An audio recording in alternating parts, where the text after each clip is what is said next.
But number one, we go and trust that the Lord is guiding us, and we do as the Lord has taught us to do. And we know that in our gospel story for today, Jesus called his 12 disciples and gave them authority and gave them instructions. Go to the lost sheep and proclaim that the kingdom of heaven is at hand. Then he said, heal the sick, raise the dead, cast out demons, give without expecting to receive, travel light, stay worthy, shake the dust off your feet if someone is not willing to welcome you.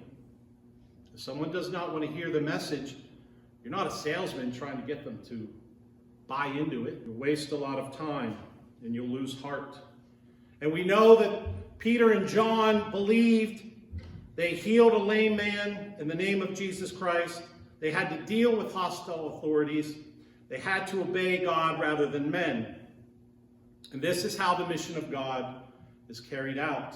This is how the Great Commission is carried out. Go and make disciples. And William Penn put Christ's teachings into actions.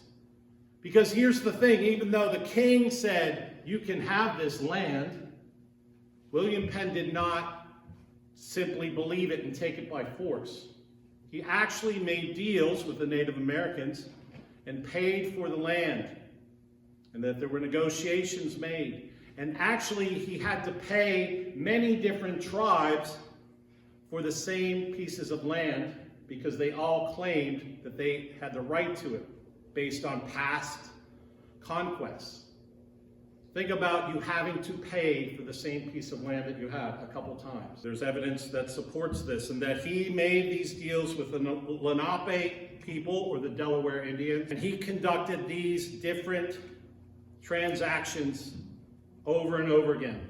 And he forged peaceful treaties with them that were rooted in the Golden Rule and also in the Quaker formula for treaties of friendship. He wrote, this great God has written his law in our hearts, by which we are taught and commanded to love and help and do good to one another, and not to do harm and mischief unto one another.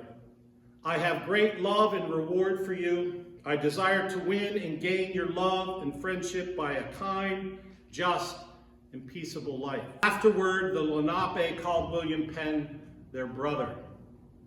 The treaty became a promise that the Quakers and the Lenape would live in peace as long as the rivers flowed. This is always a great promise. This is a great hope of those who believe in helping to create heaven on earth. But then not always is this respected by others down the line. This is the great struggle of sin and evil in the world. And yet it seems that God continues to call